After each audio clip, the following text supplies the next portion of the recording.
Devil energy. Alam mo kung ano pinaka nakukuha ko dito? Parang ayoko, pero parang may parte na parang gusto ko. Ayoko, pero parang gusto ko. Ano kayang ibig sabihin nun? Ayan 'no, ayoko.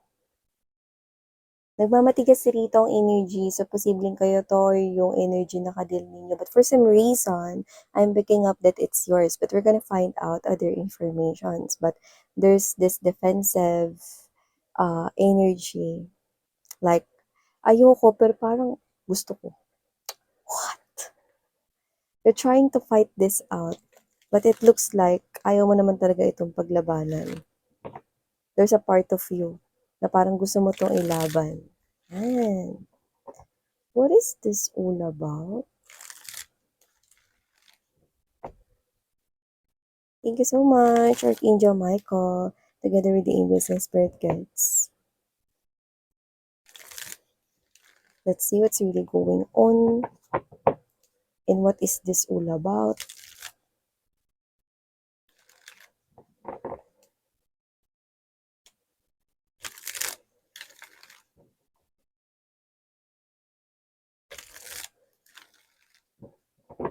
Okay, let's go ahead.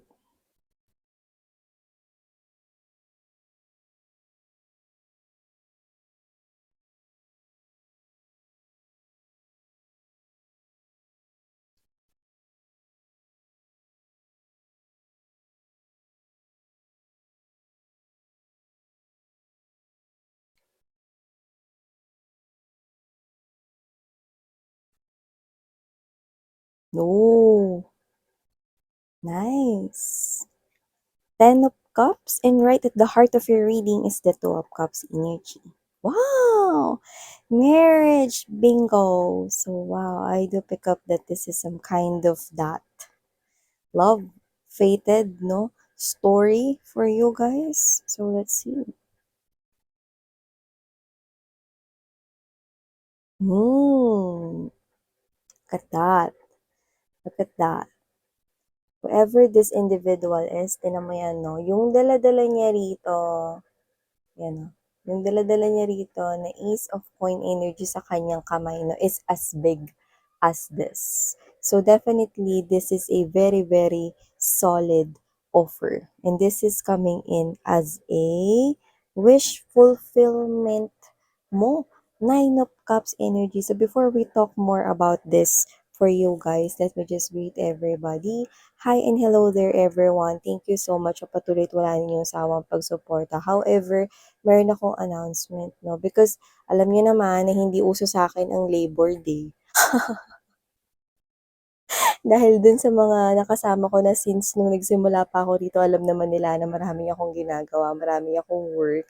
So, ngayon meron akong project na inaasikaso. So, however, yan, hindi ako makakapag-upload sa angel messages. Yeah, but I'm gonna make sure that yung channel na The High Priestess, itong channel na to, and yung Dalnim, okay, is malalagyan ko at makakapag-provide ako ng readings for you guys every day. So, yeah.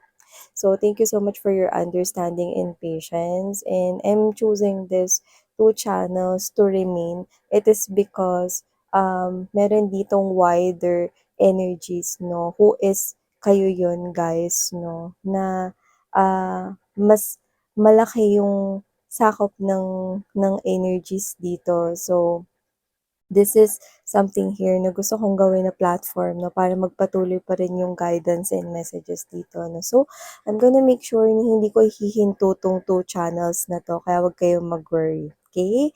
So, thank you so much for your patience and understanding. This project is really important with me, and I'm very grateful, no? And I'm also very grateful for you guys. Yan. Thank you so much for your love and support na talagang binibigay sa akin, no? New subscribers, welcome! Ako po si Yan, tuloy po kayo rito, no? And sa mga pabalik-balik kong subscribers, no, parang na tayong family rito. So, maraming maraming salamat sa inyo. Sa inyo mga babes, no? Lahat tayong gender dito, no? So, babae, lalaki, LGBT, lahat kayo welcome. So, Just take only what resonates here with you guys. So let's start this reading. Yan. We have here this Three of Swords energy, Four of Cups right here. I do see that this is someone here, no? Yung mga nakuha ko energies dito is yung mga sinasabi sa akin, no? Kung titingnan ko to, na parang sinasabi nyo sa akin, mapanakit ang love, Miss Yan. Yan, diba? Mapanakit ang love. Mapanakit ang love, mga babes, no? Kung maling tao yung pag-aalayan mo ng love, isn't it? However, if it's the right person, then love is not mapanakit. Diba? It's something that's so beautiful. So, ilang beses na rin siguro kayo nasaktan when it comes to love, no? And love with this Ace of Cups energy is approaching you. Yan. Yung iba paparating pa lang ito, no? You do not know that this is coming in into your life. But, if this is coming into your life, timeless ito, iba nangyari na, yung iba nangyayari pa lang sa kasalukuyan at yung iba hindi pa, at isang prediction sa kanilang future, love is still coming to you. And this is the right person. But with the Seven of Swords energy, Nine of Wands, nakataas yung walls mo, no?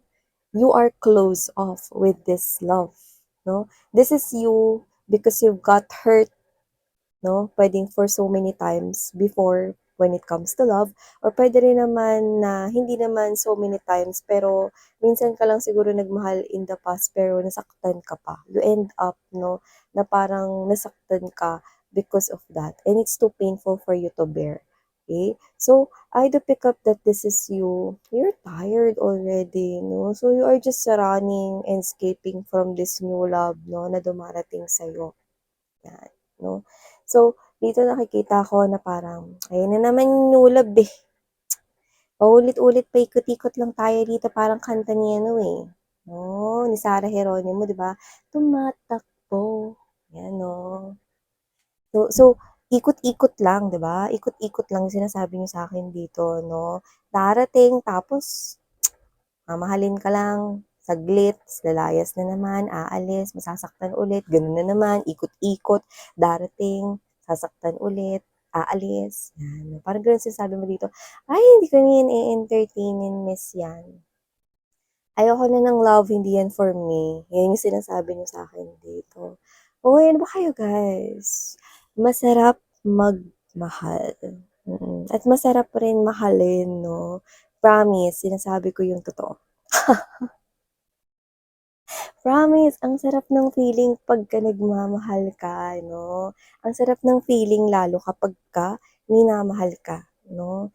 And, ito na yun, di ba? Ito na yun, dumating na yung tamang tao for you guys.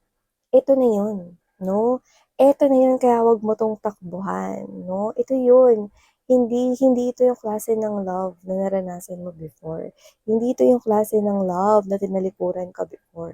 Hindi ito yung klase ng love na iniisip mo na magtatapos din sa umpisa ng maganda, tapos maghihiwalay din kayo, tapos aalis din to. Hindi, dahil ito mga babes, no? Yung klase ng love that is fitted, suited, customized, personalized only para sa'yo. Yan, ni universe, ng angels and guides mo, no? So, nakikita ko rito mga babes, no, that this is something here, no, na talagang ito na yung pinakahihintay mo when it comes to love, wish fulfillment. Yan, no? And you're gonna see a lot of signs right here that this person is different from all of those past lovers you've connected with in your past. So I do see that this is you. You're tired because ikaw to na pwedeng hindi vinalyo ang lahat ng mga efforts na pinakita mo nung nagmahal ka before. Yung iba kinasal kayo and it's a failed relationship, failed marriage, and ayaw mo nang maulit yun, no? I think love is not for me. Yan yung iniisip mo, no? Because you've got hurt. Mapanakit yung love, yun yung inuulit-ulit mo sa akin dito. Mapanakit yung love and ayoko na, kakapagod. Ikot-ikot lang yung nangyayari rito. Magmamahal ako, mamahalin niya ako. Pagdating ng gitna ng aming relasyon, koneksyon, maglalamlam. Aalis yan, matatapos rin yung relationship namin. So, ba't pa kailangan simulan? Gastos lang yan, miss yan. Yan yung sinasabi mo sa akin dito. Gastos lang yan. Tapos mag-aaksaya lang din ako ng luha niyan sa huli. So, bakit pa ako magsa-start dito ng relationship? Well, sabi ko nga sa inyo, love is sweet. Love is something that is for you. And yung feeling ng love is something here na talagang kakaiba at damang-dama mo. Because this is the right person here. This is someone coming from a different place, no? Like, iisipin mo dito, saan siya galing? Bakit napaka-consistent niya? Bakit tumatagal na kami, lumampas na kami sa gitna ng aming koneksyon? Bakit mahal niya pa rin ako? Why? Because this is the right person for you. This is someone here na hindi mo dapat takbuhan, kundi dapat mong hintuan, no? At i-welcome with open arms. This person here will definitely get into your nerves because nakikita kong iiwasan mo siya rito pero hindi mo siya magagawang matakbuhan ng matagal sapagkat siya ang taong nakatakda para sa'yo. This is a fated meeting right here. This is your love story written from the stars, diba? So, nakikita ko rito mga babes, no, na ang tinta na ginamit dito sa pagsulat ng istorya ng love ninyo ay walang iba kundi ang dugo mo. Dugo talaga, miss yan, no? Kundi mga babes, no, ang pangako or agreement, a love contract na napagkasunduan ninyong dalawa before. So, this is a fated contract, okay? At kailangan itong ma-fulfill. This is a love contract, agreement of a lifetime that you both agreed in one of your past lives to meet once again and continue this love relationship or commitment. So, this is your person. This is not just your karmic. This is not just your karmic, but this is the one for you. Meant for you. This person will stay at makikita mo, no, na sa gitna na kayo, lumampas na kayo sa gitna ng inyong koneksyon, pero mahal ka pa rin niya. Walang pagbabago, nagpapatuloy pa nga na mas lalong lumalim ang samahan ninyong dalawa. So, I'm seeing that when this person comes into your life, you're hesitant. Ayoko. Shiroyo. I'm not accepting that person's offer. Kasi ganun lang din naman yung mangyayari. But for some reason, there's that tingling in your heart na parang, bakit parang may nagsasabi sa akin iba tong person na to? Bakit parang may nagsasabi sa akin sa loob-loob ko na parang kakaiba siya sa lahat ng mga nakakonect ko before? Because that is your soul talking to you.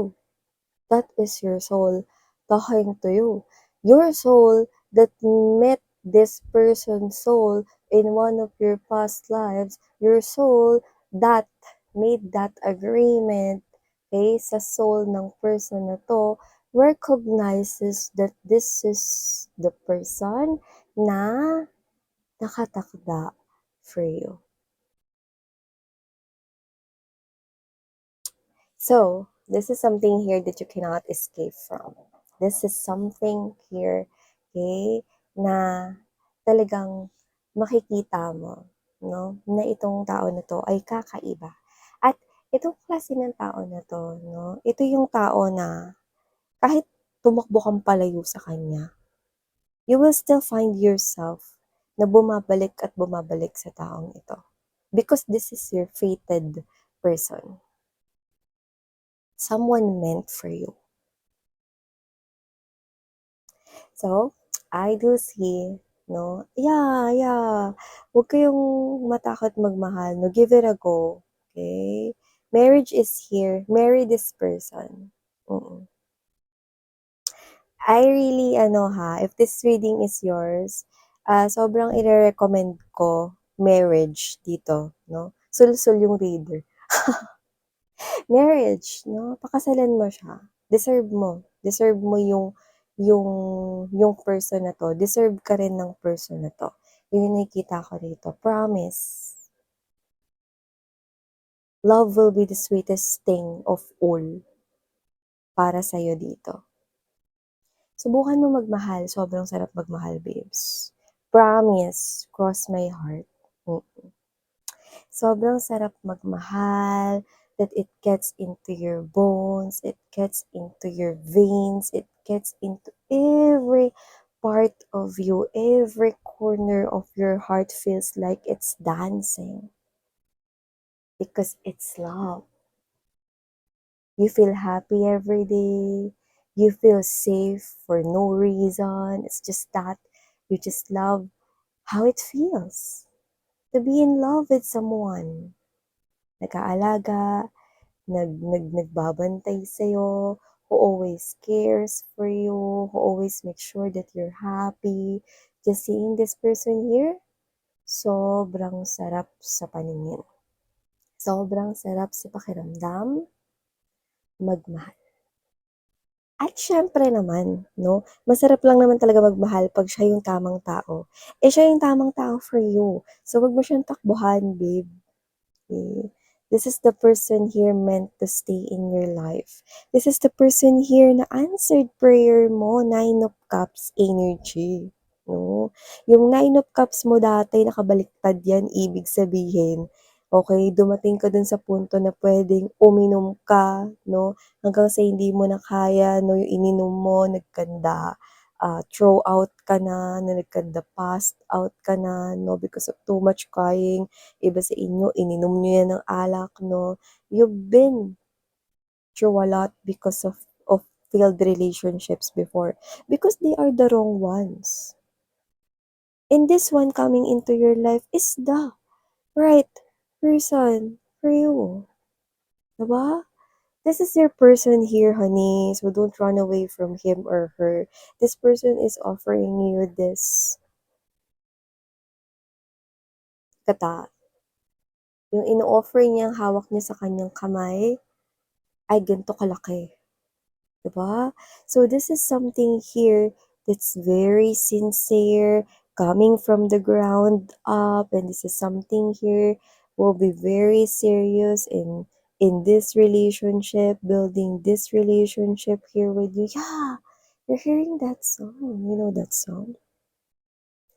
And when the evening comes, we smile.